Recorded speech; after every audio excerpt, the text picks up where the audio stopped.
Okay, we're on now. Yes, finally on. Hi, it's Leah. Good to see you. Hey, listen, guys, I hope you're having an awesome summer. We are having downtime, like major downtime. Downtime? Yeah, hello. Downtime? That's what I call that. We're working more, actually. She's got a good point. Okay, it's true. We're really. Where's my whip?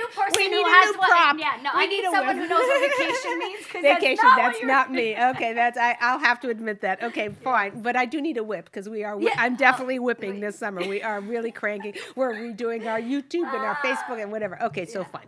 So here's the thing. Oh, I'm supposed to say, can I say welcome to Ladies Talk Show? Now I can say it. She won't let me say it in the beginning anymore. No, welcome to Ladies Talk Show. This is your host, Leah Richeimer. Okay, here's what we're going to do.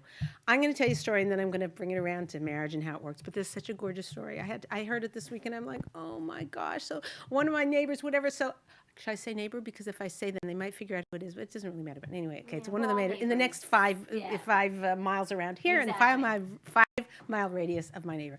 So I was saying how incredible her kid is. So she says, let me tell you, when this kid was little, there's no words. Every week it was something, a teacher calling or another parent saying, your kid did this and that, hit that and whatever. Nobody would hit. But anyway, whatever, problems, issues. I had such trouble with this kid. And she said, I want to tell you something, what changed my life. She said, one time I'm there, I get the phone call.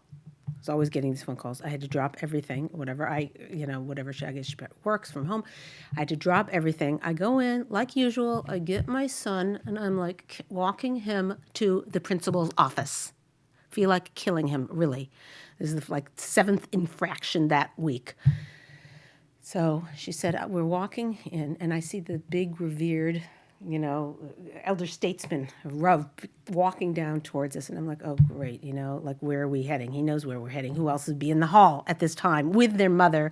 And the kid is kind of like on a leash trying to pull him along. And he said to me, Mrs. So-and-so, can I tell you something? Do you know what happens to kids like this? And she said, what? He said, they usually become leaders. They usually become great.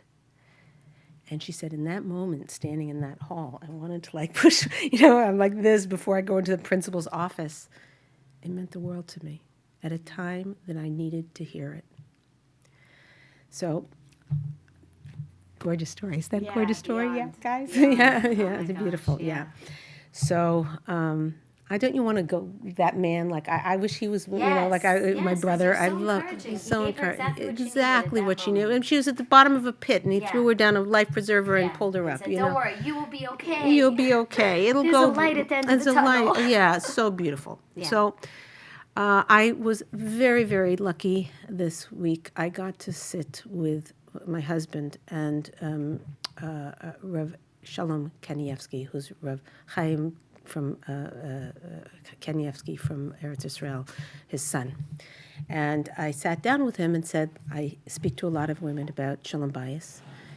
Please tell me what, give me some words of wisdom. And I said, one of my biggest problems that I'm facing is that these women, everybody, is busy taking care of their children, and not so much the husbands. Like, they give all their kids food. They make sure they've got healthy food. They make sure everything's going well. But meanwhile, dear, the food's you just take it out of the fridge, stick it in the microwave, you're good. Because the husband can do it. And they're putting all of their attention. Now, again, he's speaking Hebrew, so this went through a translator, so I hope I got the right answer to the right question. But anyway, I'm sure it's good. But I'm saying, here I said, that all the women are running after their kids. And it's a lot easier to give a kid a bath than to tell your husband that it bothered him what he said last week, and without him getting defensive, without him saying, well, the only reason I did that is because you did this or whatever. So then you have to rethink, how should I need to tell him something. How do I tell it to him? What if I say, no big offense, and I don't mean to make a mountain out of a molehill, but, what you did last week kind of hurt my feelings. But I understand you didn't do it on purpose. I'm just letting you know, no problem. Like, that might actually work, right? But thinking of that from when you feel like throttling somebody, right? Yeah, well, because it's easier, because with your kid, when your kid speaks back to you, could be like, Go to your room. Go, and or I'm your mother, and you will not talk to your mother like that. Try to say that to your husband. That's right. That's right. So I'm your wife. Do not speak to me like that. That's right. Go to your room, honey, or to the couch. Yeah, right. Yikes. Where you will be sleeping. That's right. Hello. So the point is, look, I'm not saying it's easy being a parent, but it's certainly instant, and it's certainly, whatever. And sometimes it can be gratifying. You see a kid who didn't walk, and you're holding the arms, and then it's walking, he or she is walking. The husband, you might say, I'm sorry 1,000 times, and he still resents you for something you did. So it's work. It happens to be the precise work that God gave us to fulfill our potential and maximize our potential and become the best people we can be and be as kind and thoughtful and loving as we possibly can. But when our kids are screaming, it's very hard to drop the screaming kid and take care of our husband. Listen to what the Gadol said to me. He said, Mrs. Richeimer, don't you understand? The most effective way for them to have children who shine is if they work on their shalom bayis. If they work on their shalom bayis, their children will shine. And we have many sources from this in the Torah, but this is what the Gadol said to me this past week.